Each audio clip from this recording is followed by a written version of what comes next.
Fusha va lahja nima? O'rtasida nima farqi bor? Qaysi birini o'rganishim kerak?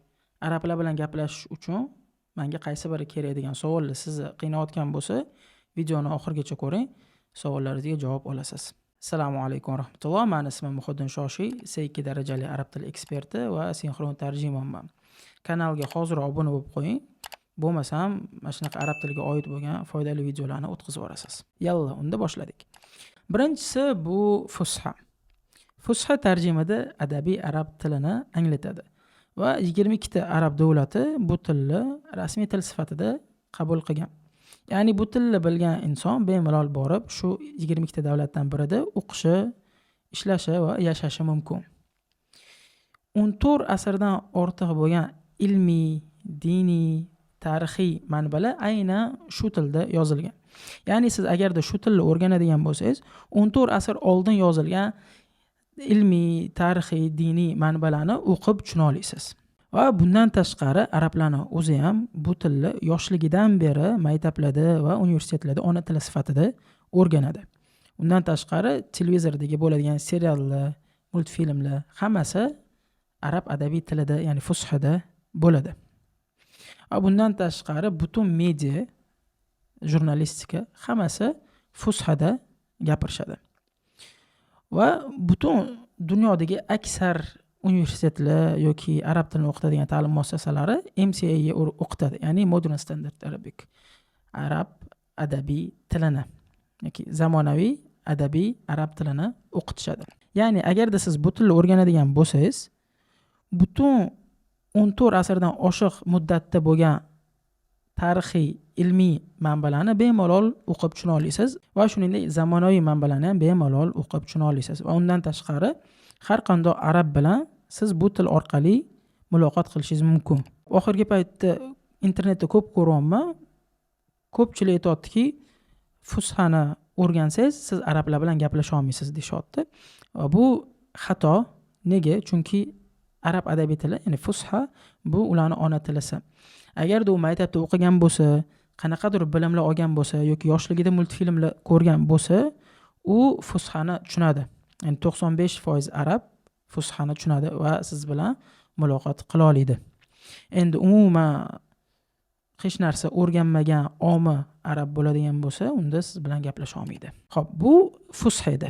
Endi lahjaga o'tamiz. Lahja bu dialekt, ya'ni sheva. O'zbek tilida adabiy til bor va shuningdek shevalar bor. Misol uchun Toshkent shevasi, Buxoro shevasi, Samarqand shevasi va xuddi shunaqa arab tilida ham bor. Ya'ni adabiy arab tili bor va misol uchun Saudiya shevasi bor, Misr shevasi bor, Iordaniya shevasi bor. Shevalar adabiy tildan olingan. Ya'ni aslida bu adabiy til, lekin vaqt o'tgan sari kundalik ravishda ishlatishga osonroq bo'lishi uchun ular osonlashgan yoki o'zgargan. Bir xil qoidalar ketgan, bir xil qoidalar kirgan. Harflar, misol uchun talaffuzi qiyin bo'lgan harflar osonrog'iga almashtirilgan. Misol uchun qof hamzaga yoki qof bir xilada g ga o'zgartirilgan.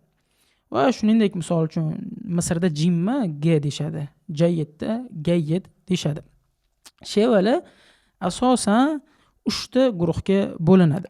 Birinchi guruh bu Xalij, ya'ni Ko'rfaz shevalari bo'ladi. Bu guruhga Saudiya, Ummon, Qatar, Kuvayt, Bahrayn va Birlashgan Arab Amirliklari kiradi. Ikkinchi guruh bu Shom, ya'ni Levant guruhi va bu guruhga Suriya, Iordaniya, Livan, Iroq va Falastin kiradi. Uchinchi guruh bu Al-Maghribul Arabiy. Al-Maghribul Arabiy ya'ni Arab g'arbi deyiladi va bu guruhga Jazoir, Marokash, Liviya va Tunis kiradi. Va bu guruh eng qiyin shevalarga ega. Sababi bu guruhdagilar juda ham tez gapiradi va undan tashqari tiliga fransuz va italyan tillari aralashgan bo'ladi. Arablarning o'zi ham bularni tushunishga qiynaladi va ko'pincha fushada gaplashishadi, o'zaro gaplashayotganda. Xo'p, bular asosiy guruh edi. Bulardan tashqari boshqa davlatlar ham bor va ularning o'zini shevalari bor. Va bu Misr. Misrning o'zini shevasi bor, boshqa davlatlarga o'xshamaydi. Misrning shevasiga bo'lsa, Sudanni shevasi o'xshaydi va yaqin juda ham. Undan tashqari Yamanni ham o'zini shevasi bor va o'zini shevasi ikkiga bo'linadi: janub va shimol. Bir xilda janubliklar shimolliklarni ham tushunmasligi mumkin, shunchalik katta farq qiladi. Va oxirgi davlat bu Mavritaniya. Mavritaniya o'zini shevasiga ega va u sheva juda ham fushaga yaqin.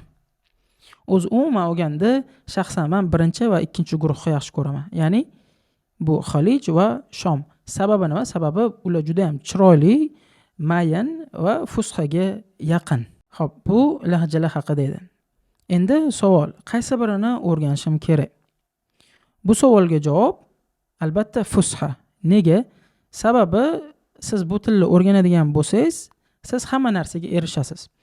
Ya'ni tarixiy bilimlarga va zamonaviy bilimlarga, undan tashqari arablar bilan muloqot qila olasiz.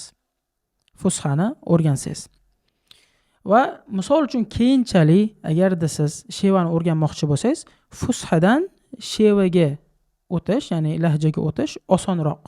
Teskarisi juda ham qiyin. Va agarda siz arablar bilan gaplashmoqchi bo'lsangiz, bemalol fusha orqali gaplashishingiz mumkin va ular sizni bemalol tushunishadi. Lekin agarda sizning maqsadingiz arab davlatlarida ishlash bo'ladigan bo'lsa, unda siz shevadan ko'ra ingliz tilini o'rganganingiz yaxshiroq. Ya'ni fusha bilan birga ingliz tili. Sababi ingliz tili arab davlatlarida juda ham rivojlangan.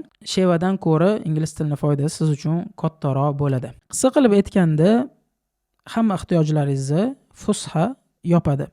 Lahjadan bo'lsa foyda unaqa katta emas. Lekin shuningdek uni o'rganish ham unchalik qiyin emas.